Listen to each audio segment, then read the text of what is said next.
ট্রান্সজেন্ডারের বিষয়টা, রূপান্তরকামী কর্মী, এটা আমরা আজকে একবিংশ শতাব্দে খুব বেশি করে শুনছি, কিন্তু এটা আমাদের অতীতে পুরাণেও ছিল। মহাভারতের শিখণ্ডী তার অন্যতম দৃষ্টান্ত। সেইভাবে আমরা যাতে কাউকে অবাঞ্ছিত মনে না করি, তাদের প্রতিও যে তাদেরকে যোগ্য মর্যাদা দিই, সেই বিষয়ে স্টুডেন্টদের সতর্ক। ওদের এই অ্যাওয়ারনেস থাকলে তবে কিন্তু সোসাইটি এগিয়ে যাবে এবং এই কমিউনিটির মানুষরা কিন্তু আরো এগোতে পারবে। জেন্ডার কি? ট্রান্সজেন্ডার অর্থাৎ রূপান্তরকামীদের নিয়ে আমরা কি ভাবি, বর্তমান সমাজ ব্যবস্থা কি বলছে, যা নিয়ে হলো খোলাখুলি আলোচনা। উঠে এলো ট্রান্সজেন্ডারদের আইনি অধিকার আদায়ে কি কি প্রতিবন্ধকতা, কোন পথে সমাধান, সমস্ত বিষয়। ট্রান্সজেন্ডার অধিকার নিয়েই এই সেমিনার অনুষ্ঠিত হলো বহরমপুর গার্লস কলেজে।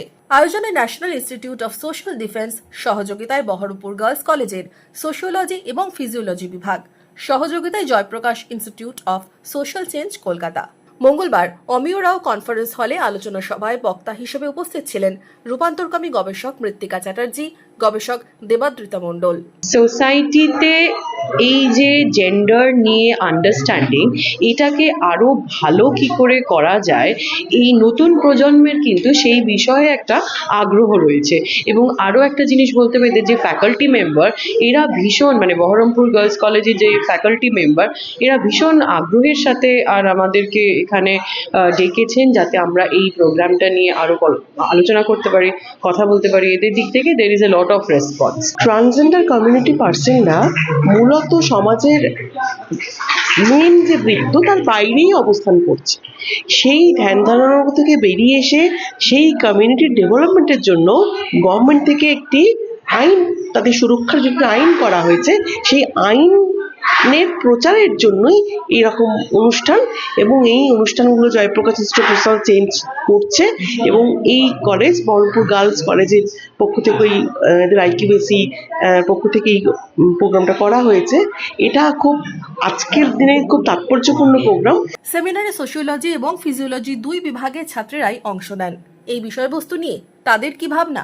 আমরা যেহেতু ফিজিওলজি স্টুডেন্ট, আমাদের হয়তো মানে জেন্ডার আর সেক্সের মধ্যে কোন জায়গাতে পার্থক্য, সেই ব্যাপারটা সম্পর্কে আমাদের অতটা জ্ঞান ছিল না, যেটা এখানে জানতে পারলাম।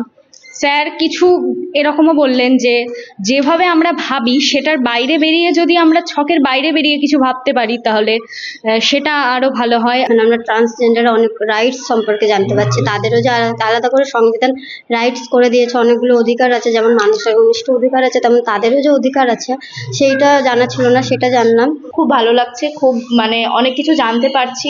এমনকি শুধু এটা আমাদের ফিজিওলজি বা সোশিওলজি ডিপার্টমেন্ট বলে না, সমাজের সবাই মধ্যেই যেন এই কথাগুলো সবাই যেন মনে রাখে, সবাই যেন ভাবে। বহরমপুর গার্লস কলেজের অধ্যাপিকা কি বলছেন?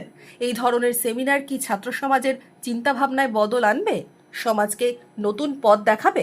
জেন্ডার সমাজ আরোপিত, কিন্তু এই জেন্ডার ফ্লুইড বিষয়, যে পাত্রে রাখবে সেই রকম আকার ধারণ করবে, এই রকম একটা বিষয়। অর্থাৎ একজন মানে মানুষ তার ইচ্ছে অনুযায়ী সে সমাজে নিজেকে বিকশিত করতে পারবে, এই সুযোগটা সমাজকে করে দিতে হবে, রাষ্ট্রকে করে দিতে হবে। তবেই আমরা বৃহত্তর ক্ষেত্রে একটা মানে স্থায়ী টেকসই সমাজ ব্যবস্থা গড়ে তুলতে পারবো। আমাদের পুরাণে, আমাদের ঐতিহ্যে এটা আছে, সেটা আজকে তার আইনি অধিকার পাক। তারা শুধু প্রান্তে নয়, তারা বৃত্তের মধ্যে আসুক এবং সমাজ একটা বৃহত্তর সমাজে পরিণত হোক।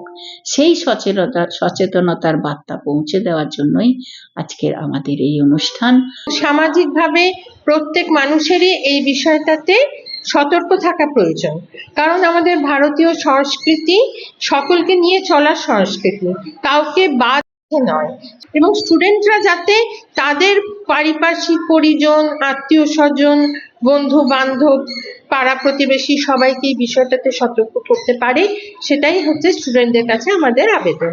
সেমিনার হলো, উৎসাহের সাথে অংশ নিলেন ছাত্রীরা। উদ্দেশ্য একটা, রূপান্তরকামীরা শুধু প্রান্তে নয়, বৃত্তের মধ্যে আসুক, সমাজ একটা বৃহত্তর সমাজে পরিণত হোক। Special report, imagine community media.